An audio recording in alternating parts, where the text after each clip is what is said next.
Meus irmãos, graça e paz, amém? Bom dia, vamos dar continuidade, ao estudo da carta de Paulo aos Efésios. Você vai abrir lá na carta de Paulo aos Efésios, por gentileza. Hoje nós vamos para o capítulo de número 4. Capítulo 4. A gente hoje só vai do verso 1 até o verso de número 6, tá bom? Efésios 4, do verso 1 ao verso 6. Os irmãos encontraram, amém? Glória a Deus, O texto sagrado nos diz assim: por isso eu, o prisioneiro no Senhor, peço que vocês vivam de maneira digna da vocação a que foram chamados, com toda a humildade e mansidão, com longanimidade, suportando uns aos outros em amor, fazendo tudo para preservar a unidade do Espírito no vínculo da paz. Há somente um corpo e um só Espírito, como também é uma só esperança para o qual vocês foram chamados. Há um só Senhor, uma só fé, um só batismo, um só Deus e Pai de todos, o qual é sobre todos, age por meio de todos e está em todos. Vamos orar? Convido você a curvar a sua fronte. Vamos fazer mais um período de oração. Senhor, nós bendizemos Teu nome. Nós queremos externar nossa gratidão por estarmos aqui nessa manhã, podendo aprender um pouco mais de Ti. Nós Te louvamos por isso. Agradecemos a cada pessoa que já se faz presente aqui conosco de forma presencial. E também, Deus, louvamos o Teu nome por aqueles que de uma forma justa não puderam estar aqui, mas estão remotamente acompanhando essa EBD no dia de hoje. A minha oração é que Tu possa falar o nosso coração através da Tua palavra.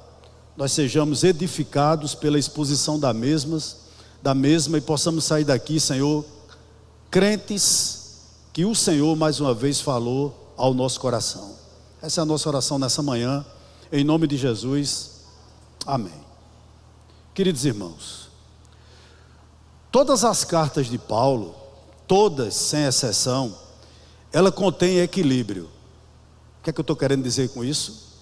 Ela possui doutrina, mas também ela possui deveres. Isso é muito claro nos escritos de Paulo. Os 3 primeiros capítulos que nós estudamos anteriormente, da carta aos Efésios, eles tratam basicamente de doutrina. E a partir de agora, a partir do capítulo de número 4, Paulo vai tratar ou explanar sobre os deveres que nós como cristãos, nós temos. Interessante, Ele vai falar sobre nossas responsabilidades em Cristo. Nós não podemos dizer que somos salvos em Cristo se essa salvação não produz algo em nós. Não pode haver isso. Uma salvação inerte, que a gente pode dizer que seja morta. Eu acreditei em Cristo, acredito em todos os dogmas, em todas as doutrinas, mas eu não produzo nada. Não existe isso. E Paulo vai nos mostrar, a partir do capítulo 4, verso 1, até o final dessa carta do capítulo 6, exatamente isso que eu estou dizendo a você. Uma coisa interessante, para que a gente entenda nessa manhã, e eu creio que seja muito importante.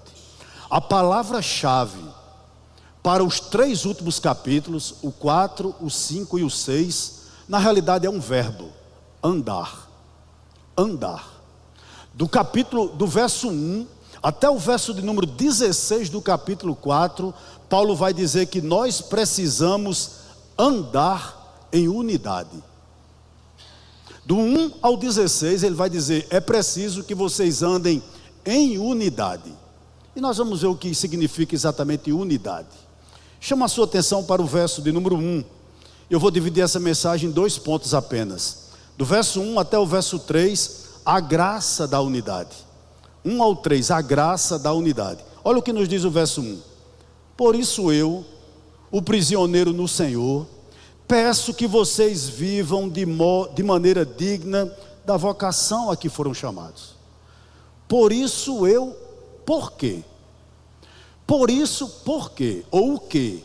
Paulo está se baseando em quê para ele pedir o que ele vai nos pedir? o que ele havia falado em todos os 3 capítulos anteriores. Com essa preposição por isso, Paulo está dizendo o seguinte: eu peço a todos vocês que são convertidos, baseado na doutrina que eu expus a vocês, eu peço que vocês vivam dessa maneira. Ele vai dizer que maneira nós devemos viver. Há uma coisa interessante aqui para nós destacarmos: o que nós cremos determina o que nós somos. A sua ética, ou a falta dela, vai dizer para você o que você acredita. A maneira como você se comporta.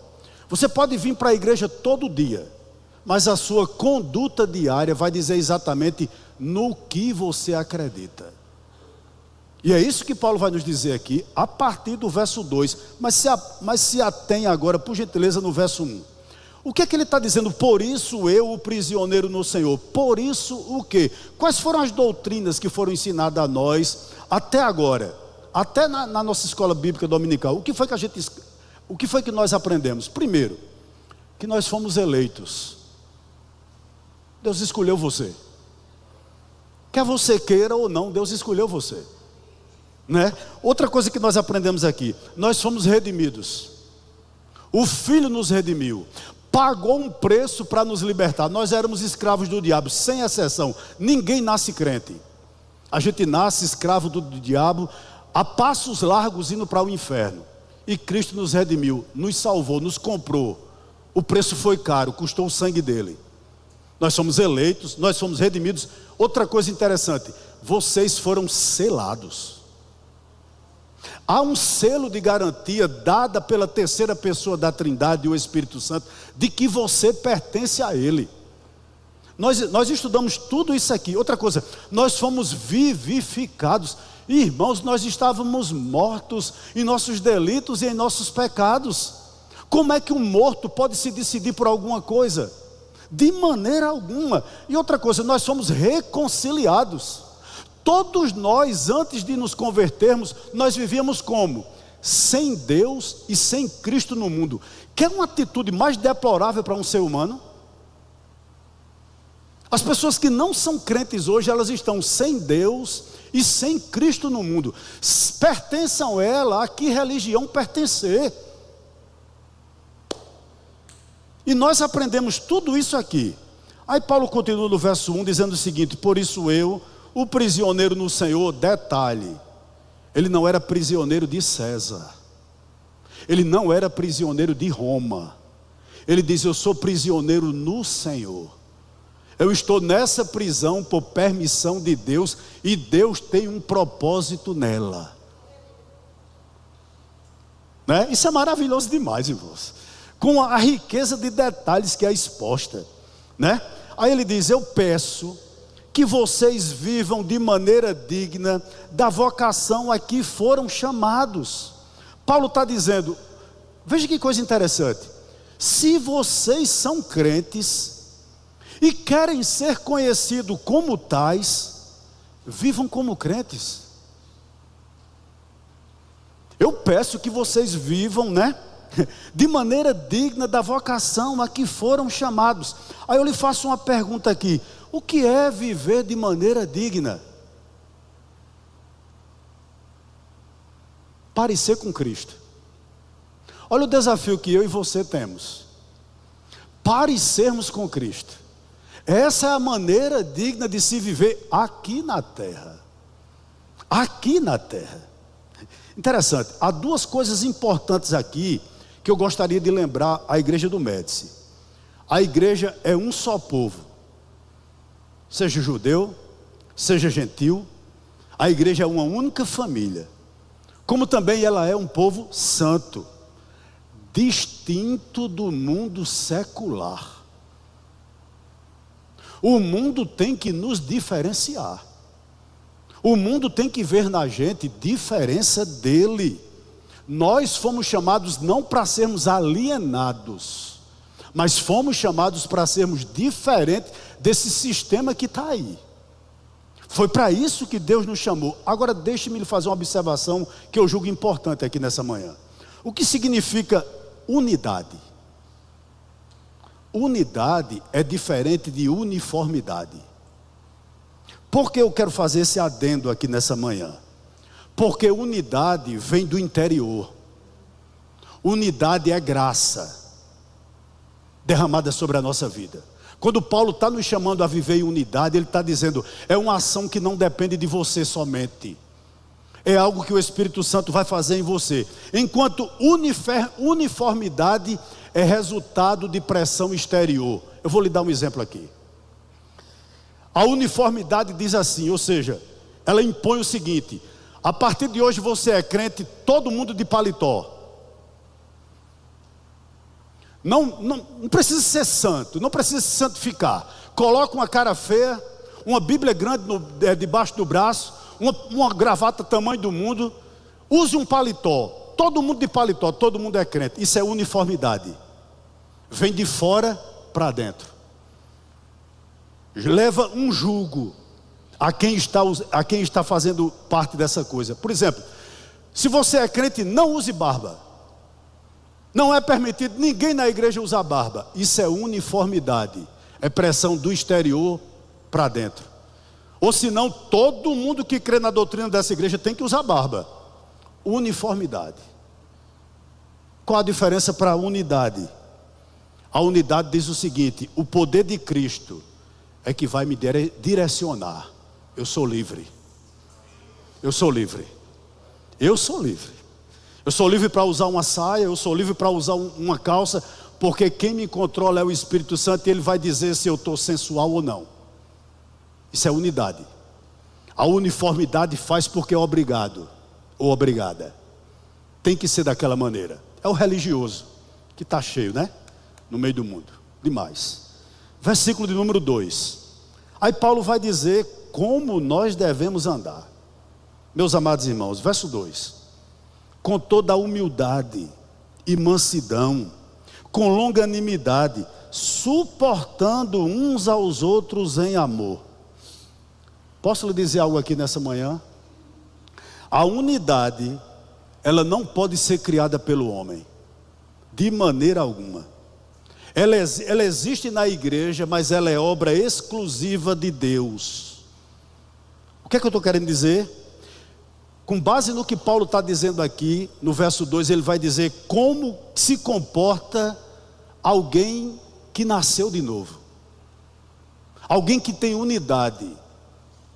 Como se comporta? Ele vai dizer, primeiro ponto, ele é uma pessoa humilde. Ele diz que é humildade. Coisa difícil, eu sempre digo isso aqui, né? Para um filho de Adão. Principalmente nos dias que nós estamos vivendo. Por quê? Porque a humildade, ela era desprezada pelos romanos. E a humildade é desprezada pelo mundo atual. Claro que é. Porém, quando nós nos convertemos em Cristo, a humildade, ela torna-se uma virtude. Uma virtude. Por quê? Porque nós temos um exemplo, irmãos. E o nosso exemplo é Cristo. E quando você olha para a vida de Cristo foi de serviço. A vida de Cristo foi de sacrifício, sem se preocupar com o que os outros iam dizer dele. Ele foi chamado de endemoniado. Ele era simplesmente um filho de um carpinteiro. Ele comia com pecadores. Ele se identificava com os pecadores nesse sentido, de comer com eles, de falar com eles, de gastar com tempos com ele. Embora ele não vivesse da maneira deles, mas ele se identificava com ele. Ele gostava de pobre. Ele viveu entre os pobres, viveu entre os ricos. Ia de um casebre a um palácio tranquilamente. Por quê? Porque ele era humilde. Não é verdade? Interessante, a humildade, ela é a renúncia à imposição de interesses pessoais. Humildade é exatamente isso. Me permita um parênteses aqui. Irmão, eu fico muito feliz aqui na igreja, muitas vezes. Eu sou uma pessoa extremamente observadora. E eu vejo pessoas aqui formadas, colocando cadeira nas costas, e carregando aqui na igreja, pedindo à minha esposa pano de chão para passar na igreja. O que é isso? Humildade. Humildade. E eu fico observando de longe, eu digo, meu Deus, que coisa maravilhosa. E uma pessoa, quando ela é humilde, essa humildade, ela provém de Cristo, do conhecimento de Cristo. Por quê? Porque a humildade, uma pessoa quando é humilde, ela com certeza reconhece ela própria. Ela sabe quem ela é. O que é que eu estou querendo dizer aqui? Essa pessoa sabe que é pó. Nós somos pó. Independente da marca de roupa que você use. A minha de primeira era um cavalo, né? Agora nem uma lagartixa tem mais. Mas veja bem, independente da marca da camisa dessa pessoa, ela sabe que ela é pó. Ela reconhece exatamente isso. E ao pó voltará. Você reconhece isso? Muitas vezes, irmãos, quando eu passo ali naquele viaduto de Campina Grande, né? Eu vejo aquelas pessoas dormindo ali ao relento. O que me distingue daquela pessoa ali é simplesmente porque eu tomo banho e elas não. Eu tenho um teto para me cobrir e ela não. Se você passar 3 dias ou 4, não faça essa experiência não, ou 5 sem tomar banho, a situação é complicada. Você é pó e você vai voltar para o pó. Essa é a grande realidade. Uma pessoa humilde pensa nisso. E mais, uma pessoa que é humilde sabe que ela depende única e exclusivamente de Deus. Em que sentido? Nós não podemos acrescentar um côvado à nossa existência. Nenhum de nós que estamos aqui, nós temos a certeza que nós viremos para o culto à noite. Porque a gente não sabe se está vivo à noite. E isso para um orgulhoso é terrível. Isso foge do nosso controle. Você saber quantos anos eu vou viver, não depende de você. Não depende de mim. Há um camarada aí querendo viver 120 anos, né? Graças a Deus que não depende dele. Não depende de você também. O que é que eu estou querendo dizer aqui? Nosso dinheiro, nossa saúde, nossos amigos, nada disso pode nos valer. Nada disso pode acrescentar nada à nossa existência. Porque tudo depende dele. Paulo, escrevendo aos Colossenses 1,17, diz que nele, em Cristo, né? Tudo subsiste, tudo se sustenta, inclusive sua vida biológica. Você está aí porque Deus quis.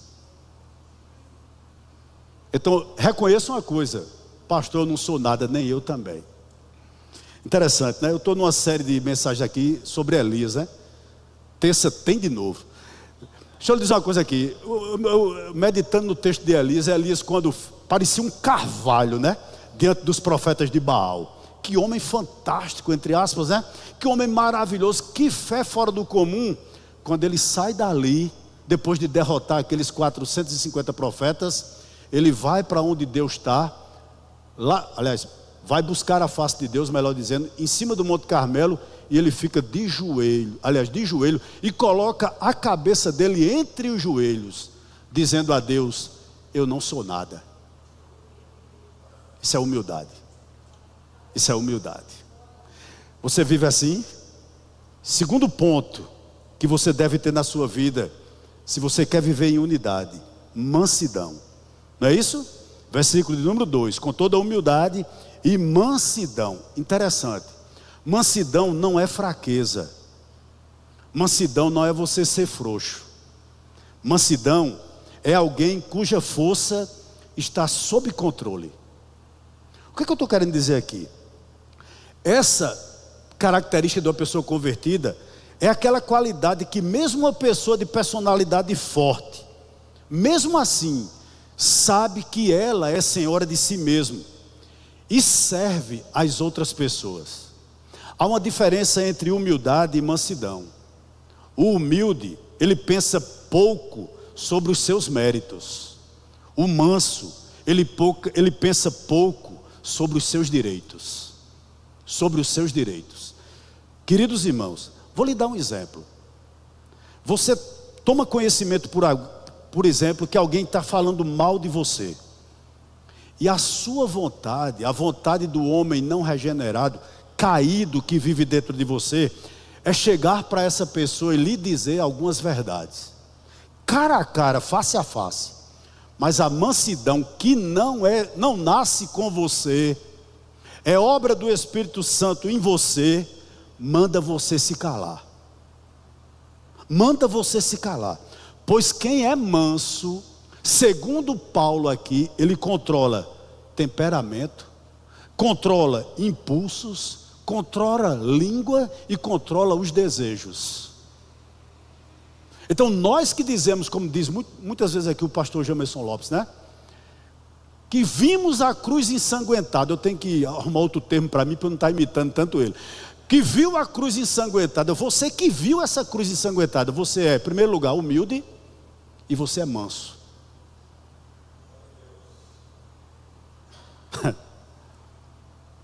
Terceiro, você também é longânimo. Longânimo. Não é o que ele diz no verso 2 ainda? Com toda humildade, mansidão e com longanimidade. Meus amados irmãos, o que significa aqui? Longanimidade, paciência esticada. É isso que Deus pede de nós. Paciência esticada. Ao máximo. Por exemplo, imagine que isso aqui seja um elástico. Aí você tem paciência com a pessoa até aqui. Aí você diz, aqui eu estouro. Não é? Aí a longanimidade diz, eu vou um pouquinho mais. Aí você diz, daqui não passa não. Aí a longanimidade diz, vá um pouquinho mais. Daqui não dá mais não. Aí a longanimidade diz, vá um pouquinho mais. Não é de você. Não vem de você. Quando chegasse aqui, você já tinha estourado tudo. Se você é cristão. Se você não é cristão, perdão. Isso não é inato a nós.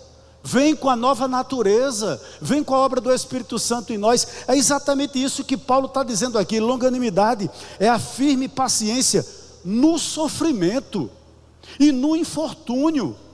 É aquela capacidade de aguentar pessoas provocadoras. Você convive com alguém assim? Que lhe provoca. Né? Que lhe provoca.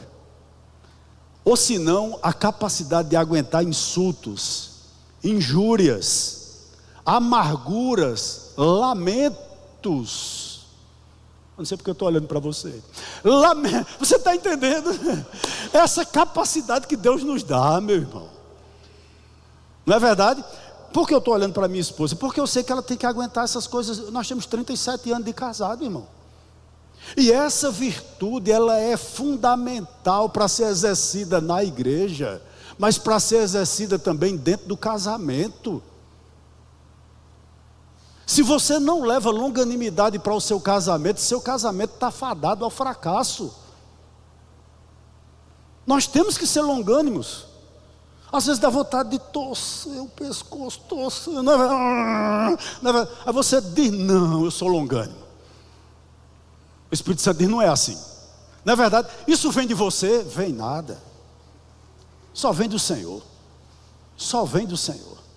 Não é verdade? Ele continua, suportando uns aos outros em amor.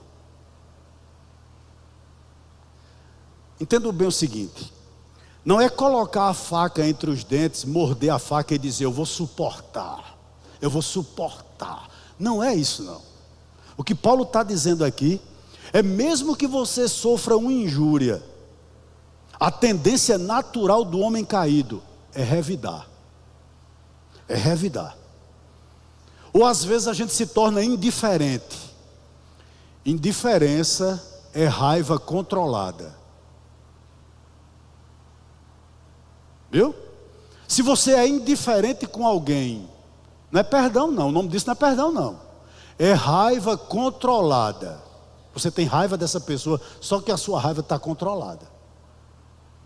E suportar uns aos outros em amor é difícil para um ser humano.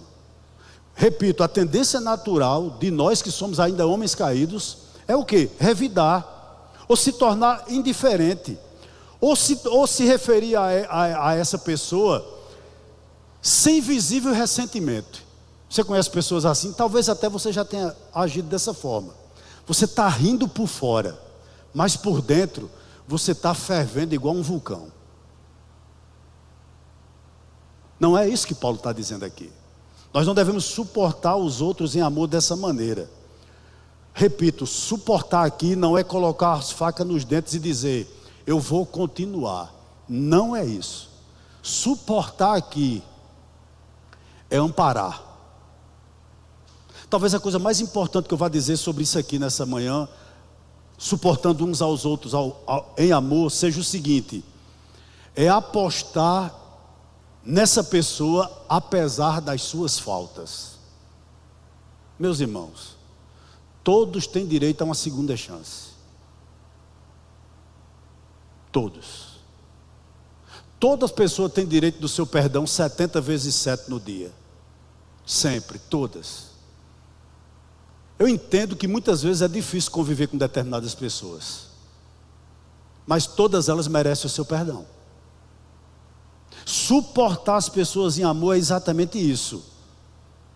E isso não pode, para nós cristãos, abra seus ouvidos por gentileza, ser para qualquer um de nós um dever amargo. Um dever amargo.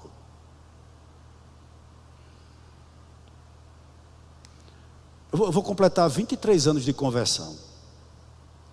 E uma coisa que eu tenho dificuldade, eu não estou dizendo aqui na igreja não, sabe? Toda a vida na minha vida cristã eu tive dificuldade. Aquela pessoa que passa por você e diz, pai, não dê não. Por favor, não me dê não. Pode passar sem falar. Eu não vou ficar intrigado de você não. Dê não. Você conhece pessoas assim? Passa por você. Pai, não dá a mim, por favor, não fala, não dê não. Fique sem dar.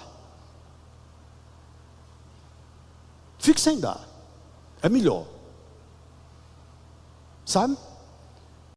Por quê, queridos? Porque eu e você, apesar de qualquer deslize, qualquer problema que nós tenhamos, eu tenho que suportar você em amor. Eu não posso ser uma pessoa amargurada por você, nem você comigo. Qualquer um de nós aqui, a gente não pode viver dessa maneira, querido. Nós não fomos chamados para viver assim. Não fomos chamados. Não custa nada um aperto de mão. Se você tem intimidade com a pessoa, não custa nada um abraço. Se você tem intimidade com a pessoa, não custa nada um bom dia. Não custa. Ah, porque ele me magoou. Ficou, meu querido. Ficou. Magoou quando? Dia 30 de abril de 1935. Eu não me esqueço. Que coisa triste, né? Nós fomos chamados a olhar para frente, para Cristo, suportando uns aos outros em amor. Deixa eu dizer uma coisa aqui a você: nós vamos morar junto no céu. Você crê nisso? Então pronto. Spurgeon dizia algo muito interessante: se você não tem um desejo de ser santo, o que é que você quer fazer no céu? O céu vai ser um lugar complicado para você. Verso 3. Hoje eu estou rápido. Verso 3 diz o seguinte: fazendo tudo. Olha amarrando o que eu acabei de dizer aqui. Fazendo tudo para preservar a unidade do Espírito no vínculo da paz. Entenda logo uma coisa aqui, o seguinte: qualquer leitor, ele chega à conclusão, com base nesse verso 3, que essa unidade não é concedida pelo mérito do leitor, mas é algo que o Espírito Santo provoca na vida de um salvo. Você que é salvo, eu que sou salvo, estamos aqui nessa manhã. Deixa eu lhe dizer algo aqui a você. Você tem essas qualidades que eu acabei de citar no verso 2. Isso não é um peso para você. Você faz. Porque você não está de você mesmo produzindo essas coisas. Paulo diz que não. É obra do Espírito Santo no salvo. Agora você tem uma participação nisso. Olha o verso 3, se não diz isso. Olhe para o 3, por favor. Fazendo o quê? O quê, irmãos? Tudo. Não é? Para preservar a unidade do Espírito no vínculo da paz. Vou citar 2 textos, não precisa abrir, para lançar luz sobre isso que eu estou querendo dizer aqui, com relação a fazer tudo para preservar. 2 Timóteo capítulo 2, verso 15. Paulo diz o seguinte a Timóteo: procure, Timóteo, apresentar-te a Deus aprovado, como obreiro que não tem do que se envergonhar, que maneja bem a palavra da verdade. Quando você lê o verso 2, você diz: Senhor, eu vou praticar isso. Lucas capítulo 11, verso 13. Ninguém, depois de acender uma lamparina, a coloca em lugar escondido, nem debaixo de um cesto, mas num lugar em que ilumina bem, a fim de que os que entrem vejam a luz. Sua vida deve refletir o que Cristo fez por você. E você tem que lutar por isso. Paulo diz o seguinte: lute no vínculo da paz. O que é que ele está dizendo? Aonde não existe amor, não há unidade. Não há unidade. Essa é a grande realidade. Pode haver até religiosidade, mas não há unidade. Onde não há amor, não há paz. Não há paz. Portanto, esforce-se para isso. Com base nesse verso de número 3, vamos pensar uma coisinha. Queridos, as virtudes que nós enumeramos no verso de número 2, se não estiverem presentes na vida da igreja, a igreja vive em contenda. A igreja vive em desunião. Interessante que Paulo lutou com uma situação dessa, por exemplo, lá na igreja de Filipos, né? Existia 2 mulheres chamadas Evódia e Sintique, que eram pessoas eminentes na igreja de Filipos, que faziam muito a obra de Deus na igreja de Filipos, mas eram rivais entre si. E Paulo chama e diz: olha, conserta esse negócio aí, que vocês não podem viver dessa maneira. Então a maioria dos problemas que nós temos entre irmãos, e mais uma vez eu digo, eu não estou me referindo aqui ao Médici, não estou dizendo que não tem, pode haver, não, mas não estou me referindo aqui ao Médici, mas a maioria de problemas que nós temos entre os irmãos, é porque as virtudes do verso 2 não estão presentes na vida das pessoas. Aí a igreja vive em contenda, a igreja pode viver em desunião, mas quando há paz na igreja, quando a igreja vive um momento de paz, presta atenção, os cultos são livres. Uma igreja em paz, irmãos, ela dizima e oferta, ela é generosa, porque há paz.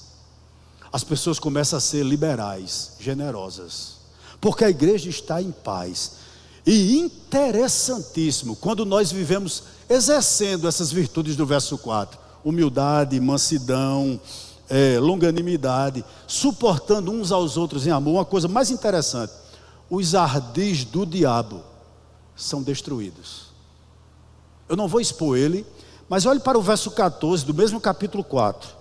Olha o que Paulo diz: para que não mais sejamos como crianças, arrastados pelas ondas e levados de um lado para o outro por qualquer vento de doutrina, pela artimanha das pessoas, pela astúcia com que induzem ao erro.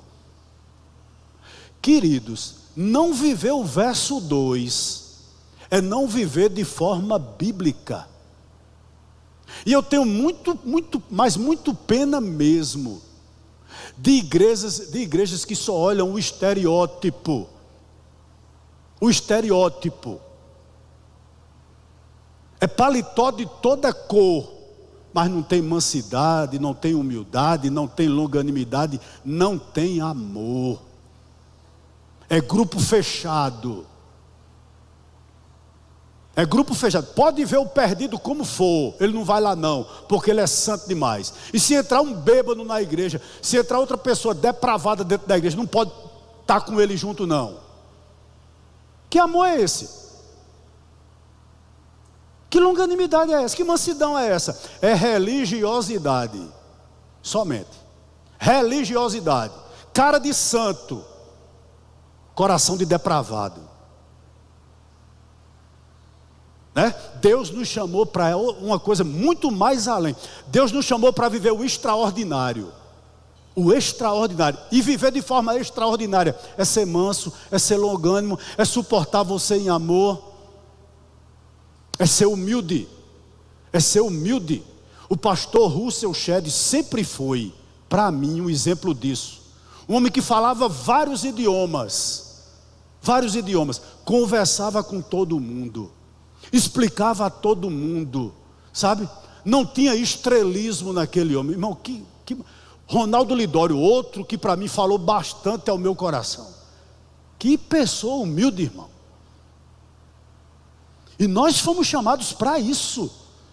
Entre outros, eu não vou estar citando eles dois aqui, mas tem muitos, graças a Deus. Nós fomos chamados para isso. Interessante. Agora a gente vai para o segundo ponto da mensagem, do verso 4 ao verso 6. Se no 1 ao 3 ele falou sobre o fundamento, aliás, verso 1 ao verso 3 ele falou sobre andar em unidade, do versos 4 ao verso 6, 4 ao 6, ele vai falar sobre o fundamento da unidade. Aonde essa unidade está alicerçada?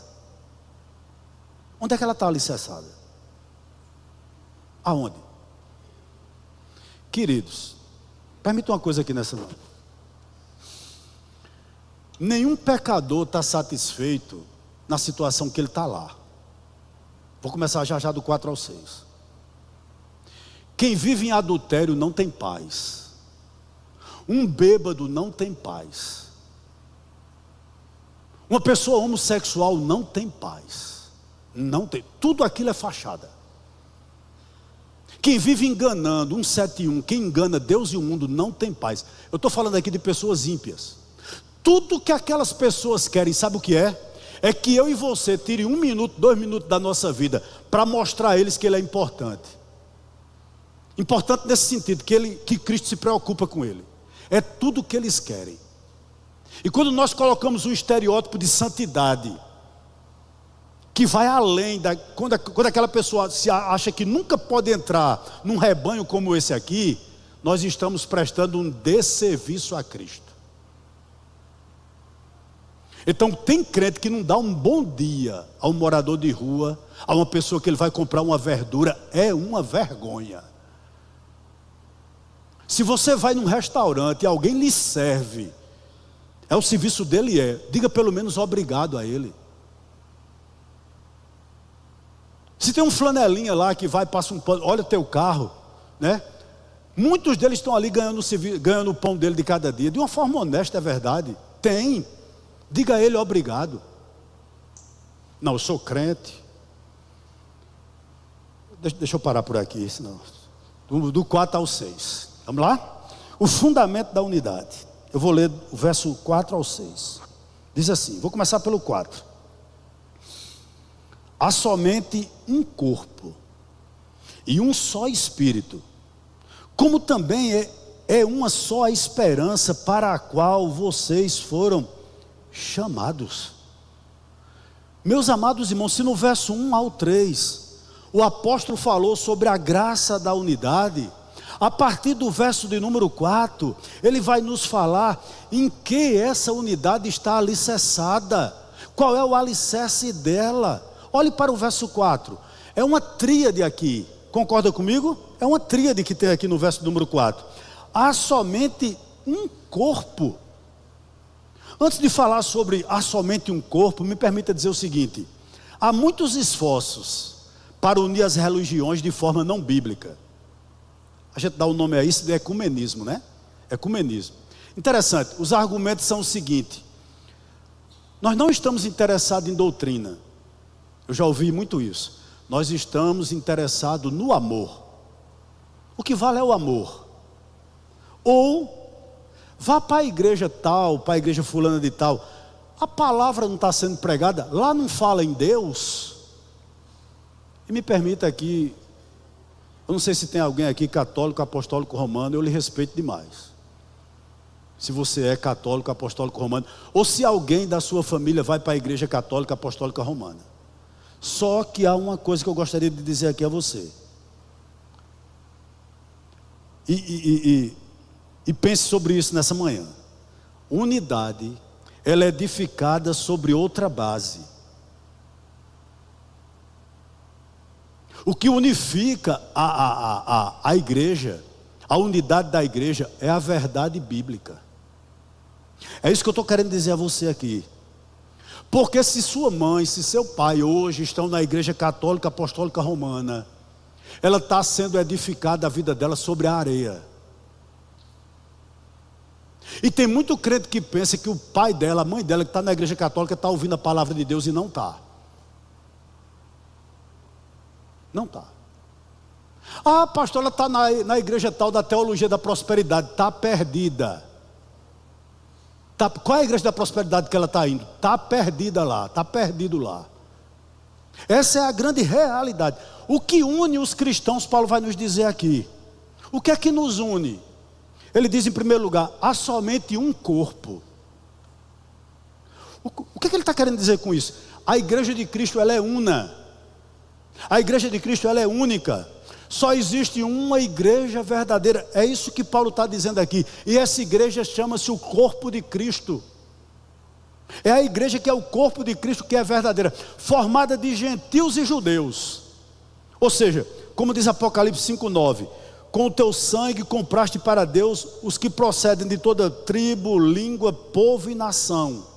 Alguém só pode ou começa a fazer parte do corpo de Cristo quando acredita em Cristo e se arrepende dos seus pecados.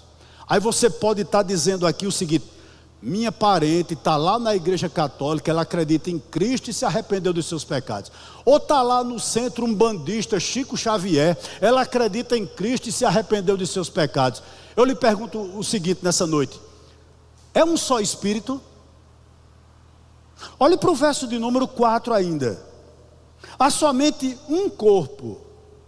Mas ele diz também, há somente um só Espírito. Ou seja, para que uma pessoa seja salva, ele precisa acreditar e se arrepender dos seus pecados, mas ser habitado pelo Espírito Santo. Por que isso é importantíssimo? Romanos 8:9. Vou dizer para você, vou citá-lo. Se alguém não tem o Espírito de Cristo, o quê? Não pertence a Cristo. Se alguém não tem o Espírito de Cristo, não pertence a Cristo. Agora eu vou pedir, por gentileza, que todos nós vamos para para o Evangelho de João, por gentileza, capítulo 16, irmãos. Nós vamos ler do 13 ao 16. João, do 13 ao 16, capítulo 16. Os irmãos estão acompanhando meu raciocínio?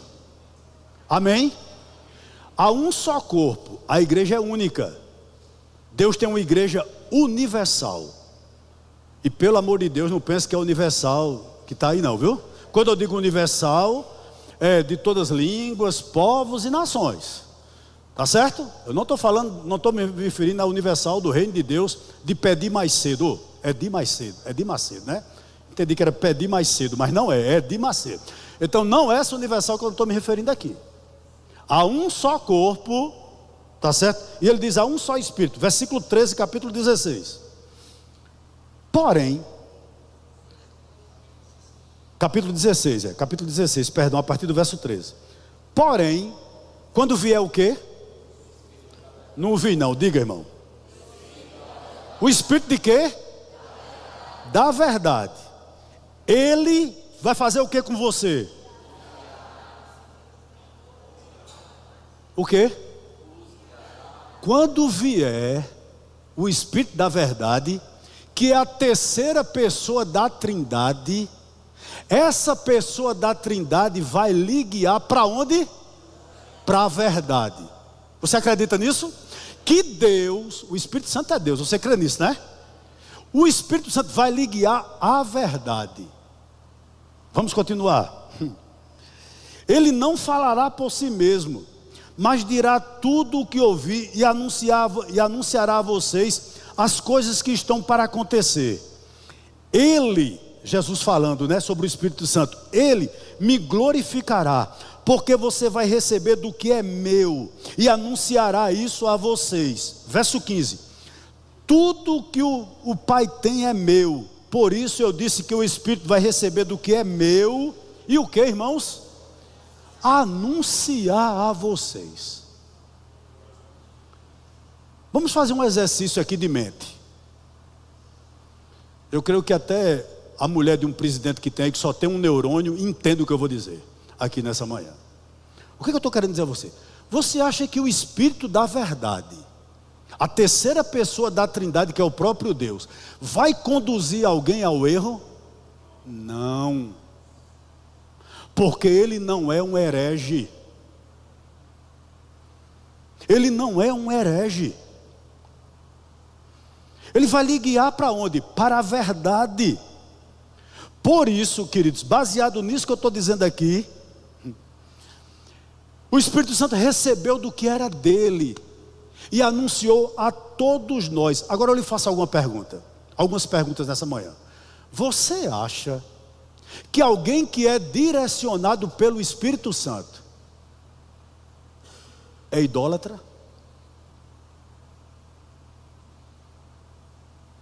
Você acha que alguém que foi conduzido a essa verdade acha que o Papa tem a palavra inerrante? Fica meio difícil de acreditar, meus irmãos. Você acha que alguém que foi levado à verdade pode acreditar que depois que morre e é batizado a pessoa pode ser salva? Como os mormons pensam assim também? Você acredita que alguém que é conduzido pela verdade consulta mortos?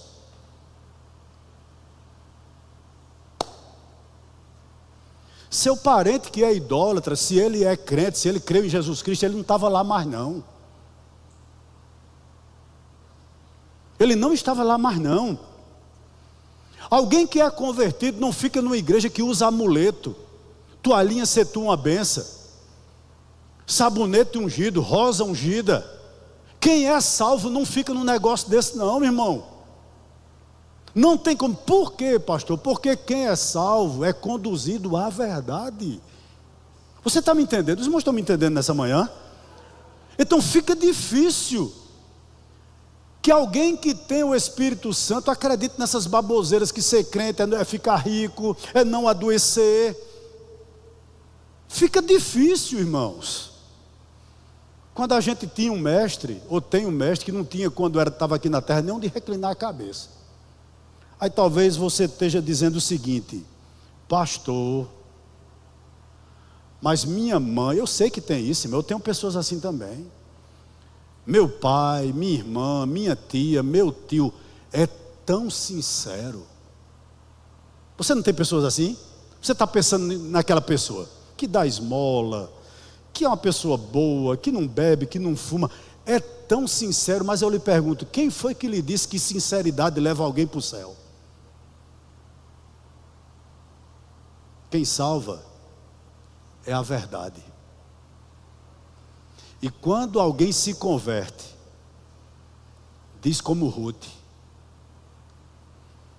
meu Deus, Noemi, é o teu Deus, e o teu povo é o meu povo. Eu mudei de vida. Há um só Deus e há um só Espírito. Tem muita gente enganada, mas muita gente enganada. O povo na adventista, né? Guardando o sábado, entre outras aberrações que são praticadas lá. E a gente pensa, está salvo. Tá não.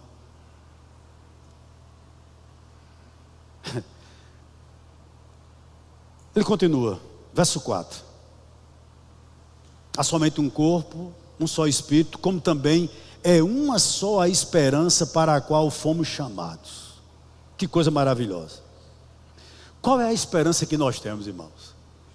A esperança que nós temos é a vida eterna. E nós a recebemos pela fé. Paulo diz, há uma só esperança. Agora interessante, atente para o seguinte, queridos, essa pessoa que foi selada pelo Espírito Santo, que foi redimida por Cristo, que foi escolhida por Deus, que tem essa esperança. Ou seja, o que eu acho fantástico também na carta de Paulo aos Efésios é o verso 14 do capítulo 1. Quando ele diz o seguinte, que o Espírito Santo ele é o penhor da nossa herança. Ou seja, ele já fez um pagamento antecipado acerca da nossa vida eterna. Por isso nós temos essa garantia de que nós seremos salvos, né? Mas interessante, essa pessoa cheia de esperança, ela já tem das primícias dessa esperança na vida dela. Eu gostaria de fazer um exercício com você aqui nessa manhã de novo.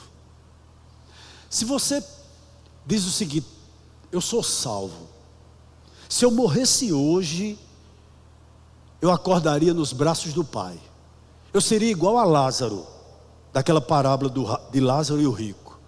Se eu dormisse hoje no Senhor, quando eu abrisse meus olhos, eu estaria no céu. Quem tem essa esperança, tem na vida dela primícias, evidências, que essa esperança é verdade. O verso de número 2 está presente na vida dessa pessoa. Está presente na vida dessa pessoa.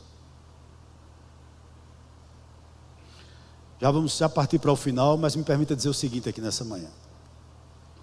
Eu não sei se às vezes você está em casa e você faz a reflexão, né? Eu não sei, só quem é ansioso faz esse tipo de reflexão. Às vezes eu fico pensando em casa, meu Deus, Senhor, como é o céu? Já se perguntou isso?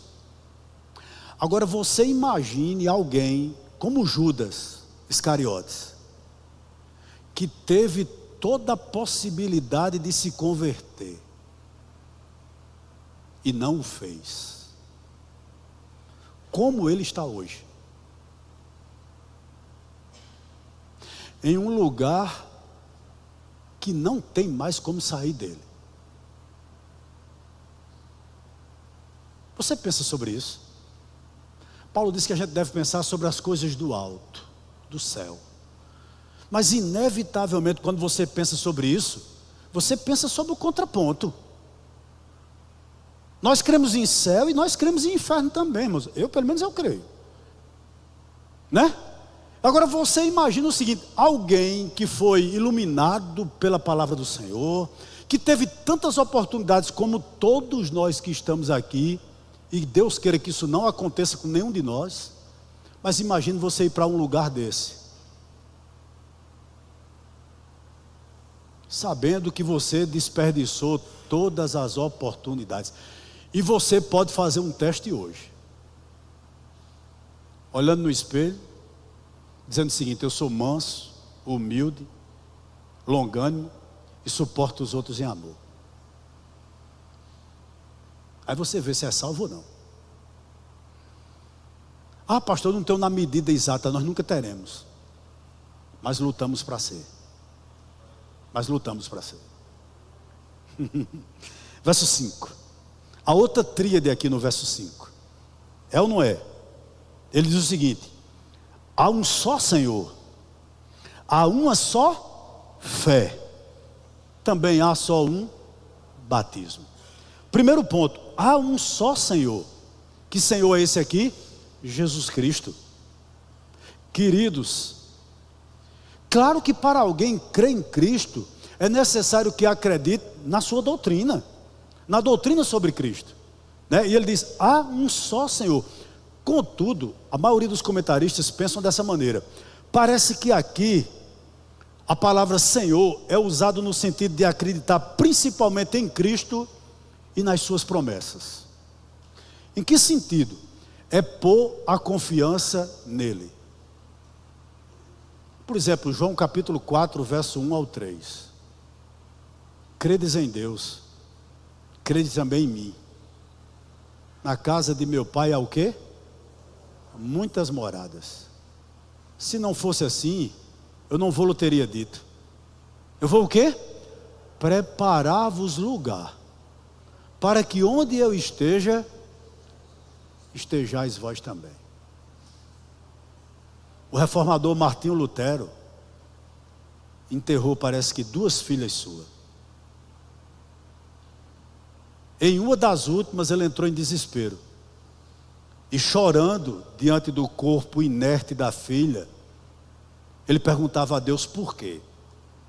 Mas ele termina a oração dele dizendo o seguinte: Senhor, graças a Deus que há ressurreição dos mortos. O que é que ele estava dizendo? Um dia eu me encontrarei com minha filha de novo. Eu me encontrarei. Há um só Senhor. Você acredita nisso também? Nós acreditamos nisso também. Por quê, pastor? Porque nós acreditamos que não há 2 mediadores. Só existe um. E esse é o nosso Senhor. Louvado seja o nome do Senhor por isso. Meu irmão, quem não anda nessa verdade não é nosso irmão, né? Eu escuto alguns pastores, aí o camarada fazendo a chamada para vir para a igreja dele, né, diz: meus irmãos espíritas, meus irmãos católicos, meus irmãos umbandistas, todos estão convidados. Nós amamos essas pessoas e devemos amá-las. É alvo da nossa oração e do nosso evangelismo. Contudo, não são nossos irmãos. Não são nossos irmãos, né? Há um só Deus, né? Há um só Senhor, há uma só fé, há um só batismo, né? Como o evangelho nesse sentido é exclusivista. Exclusivista. Mas ele diz também que há uma só fé e está ligado a um só Senhor, né? Como eu disse a você aqui no verso 5, ó. Há um só Senhor e uma só fé. Há uma só fé. Nós acreditamos, irmãos, nesse Cristo da cruz, e nós acreditamos, ó, na palavra. Interessante, né? Muito interessante isso. Eu convido você a um dia, quem sabe, você analisar a carta de Judas. Só tem um capítulo, vizinho ao Apocalipse. Interessante que lá no verso 3 ele diz o seguinte, não precisa abrir. Se aparecer aqui, amém, mas eu vou citar para você. Amados, olha o que ele diz: amados, quando eu me empenhava para escrever-lhes a respeito da salvação que temos em comum, olha como ele muda o tema do que ele ia falar. Senti que era necessário corresponder-me com vocês para exortá-los ao quê? Lutar pela fé que uma vez por todas foi entregue aos santos. Não existe algo mais danoso para a igreja do que um falso mestre. Ontem o pastor dizia uma coisa aqui muito pertinente no culto dos homens. Quem está doutrinando a igreja hoje não são mais os pastores. Quem está doutrinando a igreja hoje é a internet. Por quê?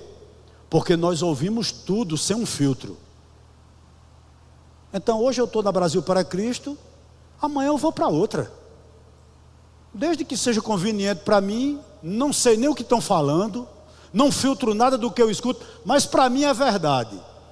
Não é isso que tiraram Judas, não foi? Mas você lê em casa, o verso 3 está dizendo: lutem. Ele ia falar sobre o assunto da salvação, né?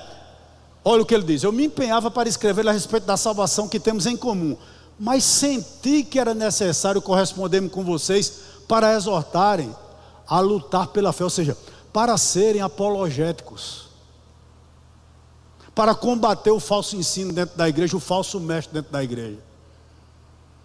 Aí a gente abre o YouTube e recebe tudo. Falou de Deus, eu estou lá e estou sentado, né? Na minha igreja tem culto, mas eu prefiro honrar muitas vezes quem nem vai pregar a verdade. Afinal de contas eu estou lá e estou ouvindo. Tenha cuidado. Tenha cuidado. Quem lhe doutrina? Internet é? Ah, pastor, mas eu gostaria tanto. Se é um pregador, amém, querido. Se fala da parte, mas a questão é se nós temos o filtro para a gente saber o que nós estamos ouvindo, de bom ou de mal. Interessante isso aqui. Há uma só fé. E vou lhe dar mais um conselho. Se o pregador abre a Bíblia e não prega o que está no texto, não escute, é um herege, vá para casa. Camarada, abre a Bíblia, não, em primeiro lugar, não lhe situa no texto, não sabe nem o que está falando, abre o texto, não expõe o que está na verdade. Deus não está falando, é Ele está falando da sua mente, Deus não está falando não. O mensageiro, ele é escravo da mensagem. O pregador, ele é escravo da mensagem. Ele não tem que tirar da sua mente não, ele tem que tirar daqui, né? Presta atenção nisso aí. Mas ele diz também, já quase no fim, você pode dar um glória? Dê um glória, eu estou bom demais hoje. Ele diz o seguinte: há um só batismo. Aí para isso, chamo sua atenção para 1 Coríntios 12, 13. Mas pastor, o senhor está em Efésios, e por que o senhor vai para 1 Coríntios 12, 13? Olha, Charles Spurgeon dizia o seguinte: a Bíblia é como um leão, dê liberdade a ela, que ela sabe se defender. Escritura, a gente coordena com escritura. Vou lhe dizer o que eu estou querendo dizer aqui. A Bíblia diz que Elias orou, lá no 1 Reis 17, para que chovesse. Mas lá em 1 Reis 17, aliás, para que não chovesse. Mas lá em 1 Reis não diz que ele orou para que chovesse. Mas Tiago, lá na carta dele, capítulo 5, verso 16 e 17, vai dizer que ele orou para que descesse chuva sobre a terra. A Bíblia explica a Bíblia. E aqui Paulo está dizendo, há um só batismo. 1 Coríntios 12, 13, olha o que ele diz, para correlacionar com o que a gente está dizendo ali. Pois em um só Espírito, todos nós fomos batizados aonde? Em um só corpo, quer judeus, quer gregos, quer escravos, quer livres. E a todos nós foi dado beber de quê? De um só Espírito. Então presta atenção aqui, batismo aqui em Efésios não está se referindo ao sacramento do batismo. Paulo não está dizendo aqui a forma batismal, se é por efusão, se é por imersão, se é por aspersão, não. O que ele está dizendo aqui, há um só batismo, ele está dizendo o seguinte: a operação invisível que o Espírito Santo realiza na vida dos salvos. Há um só batismo. Ele está falando aqui de batismo com o Espírito Santo. E ser batizado com o Espírito Santo não é sair subindo pelas paredes da igreja, não. Ser batizado com o Espírito Santo não é sair rolando dentro da igreja, não. Ser batizado com o Espírito Santo é ser controlado por Ele, né?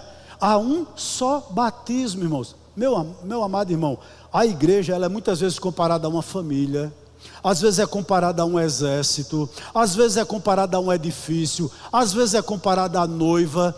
Mas interessante, a figura predileta de Paulo para descrever a igreja é o corpo. Ele faz isso no capítulo 12 de 1 Coríntios. 1 Coríntios capítulo 12, perdão. Ele compara a igreja a um corpo. Interessante. O que ele está dizendo aqui em Efésios quando ele diz que há um só batismo? Todos os que creem em Cristo são um. Nós somos um. Nós fazemos parte do mesmo corpo, da mesma família, do mesmo rebanho. Essa unidade, ela não é organizacional, nem tampouco denominacional, mas ela é espiritual. Ela é espiritual. Olha, ontem foi falado à noite isso aqui também. Eu concordo. Há muitos irmãos de determinada linha teológica que não acham que você é irmão dele. Há muitos reformados soberbos que acham que os pentecostais nem crentes são. E há muitos pentecostais mais soberbos do que reformados, que não dão nem a paz do Senhor aos outros porque são reformados. É verdade, existe. Há pastor que nem senta para ouvir outro, que é santo demais, né? Só ele prega, pregou, ó. Porque não pode ouvir outro pregando, não. A beleza, a raridade, né? É raro, é uma raridade, né? Existe demais, irmãos. Mas o que Paulo está dizendo aqui é que nós somos batizados no mesmo Espírito. Nós confessamos o mesmo Senhor. Nós temos a mesma fé. Nós dependemos do mesmo Deus. Querido, você que está aqui, você é tão crente como John Piper. Você foi tão justificado quanto ele. Você não é menor do que ele, não. Você pode ser como eu, menos inteligente do que ele, mas você é salvo na pessoa de Cristo tanto quanto ele, e ele sabe disso. Não é verdade? É verdade, irmãos. Há um só batismo. E deixa eu lhe fazer uma pergunta aqui: o que torna alguém participante desse corpo universal, espiritual? O sangue do Cordeiro, né? Interessante. Olhe para o corpo humano. Eu sei que não é muito bonito não, mas olhe para mim. O mesmo sangue que agora está oxigenando meu cérebro, deve ser muito sangue por sinal, né? O mesmo sangue que está oxigenando meu cérebro aqui, está oxigenando minha mão. Minha mão é diferente do meu cérebro, mas o sangue é o mesmo. Se o sangue do meu cérebro não tivesse oxigenando também o sangue da minha mão necrosava. O que eu estou querendo dizer aqui com esse exemplo aqui? O que nos une, o que nos torna membro do corpo, é o sangue do Cordeiro. Porque você está de pé e pode ser considerado corpo de Cristo, porque o sangue de Jesus Cristo te purificou de todo o pecado. Foi o mesmo sangue que redimiu qualquer um dos salvos, redimiu você também. Assim como o sangue fornece vida aos membros do nosso corpo, impedindo, irmãos, dele necrosar, esse mesmo sangue tem nos alimentado. Logo, o sangue de Cristo nos torna um. Você é meu irmão, eu sou seu irmão. Isso é maravilhoso demais, né? Você saber que qual é o pregador mais eminente do mundo hoje, eu não sei quem é. É seu irmão em Cristo. A pessoa mais eloquente que você conhece no Brasil hoje, recebe do mesmo sangue que você e eu recebemos. É nosso irmão em Cristo. Que coisa maravilhosa. Versículo 6, e aqui a gente vai para casa. Sabe por que isso é importante, dizer essa verdade sobre o sangue de Cristo e sobre esse batismo? Ninguém pode fazer parte da igreja a não ser por meio da expiação de Cristo. Nenhuma pessoa pode fazer parte da igreja sem a expiação de Cristo. A obra da redenção é operada apenas pelo sangue de Cristo. E ninguém entra na igreja sem primeiro ter se apropriado dos benefícios da morte e do sangue do Cordeiro. Interessante, queridos, que é o Espírito Santo que nos convence disso. Há um só Espírito. Há um só Espírito. O Espírito Santo lhe convence disso. Certa feita eu estava ouvindo um pregador, eu gostei muito do que ele disse. Ele disse o seguinte: quando você estiver fazendo qualquer outra coisa, e vier aquela saudade dos altares de Deus, aquela vontade de orar, não vem de você mesmo não. Só pode ser obra do Espírito Santo em você. Portanto, pare tudo e vá orar.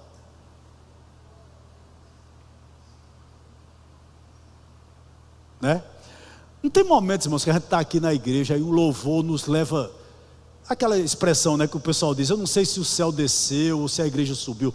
Há momentos no louvor, irmãos, que vem uma alegria indizível, que você parece que flutua. Ei, não vem de você, é o Espírito Santo ministrando sobre você.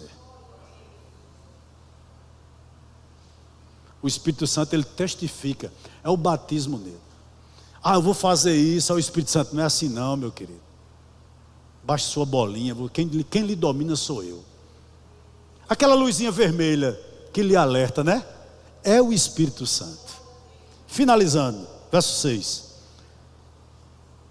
Diz o seguinte: há um só Deus e Pai de todos, o qual é sobre todos, age por meio de todos e está em todos.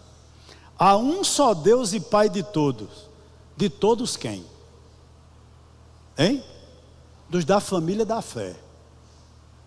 Há um só Deus, seja gentios, seja judeus, para trazer para hoje, seja congregacional, seja assembleano, seja presbiteriano, seja metodista, seja Brasil para Cristo.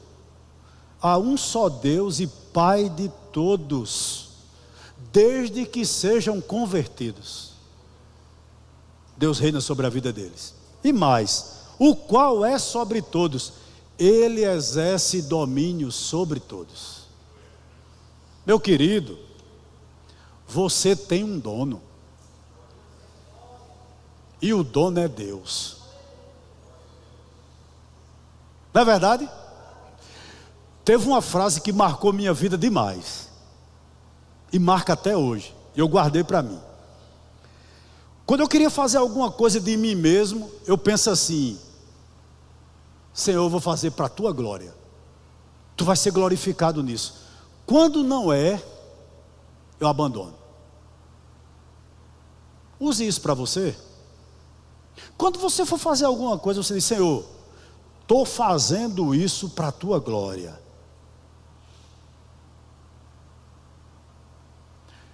Eu brinco, vou terminar agora. Eu brinco muito aqui, irmão, sobre 13 Campinense, mas deixa eu dizer uma coisa aqui a você. Pense numa coisa que eu sou desligado totalmente, apesar de brincar.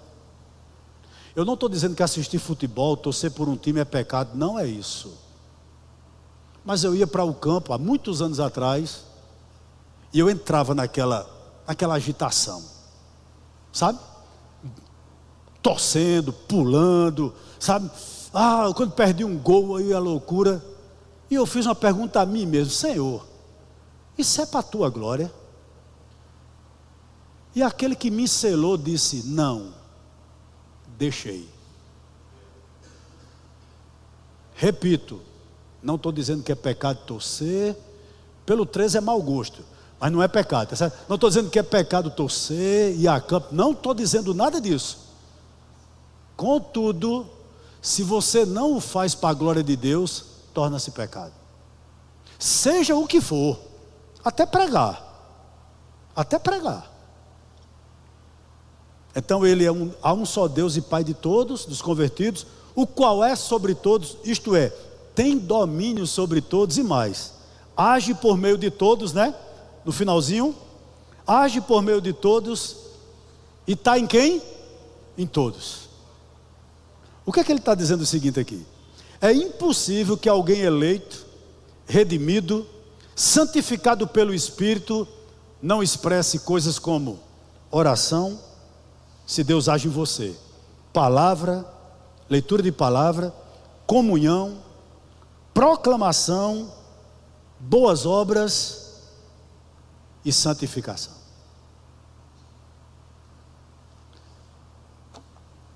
Você pode trabalhar ou estudar no ambiente mais vil que existe. Se você é crente, lá você é um povo zeloso de boas obras. As pessoas vão ver. Você pode ter os amigos mais mundanos que existem, os piores vizinhos que tem. Se você for alguém que o Pai está em você, os vizinhos vão ver que você é um povo zeloso de quê? De boas obras. E ponto final.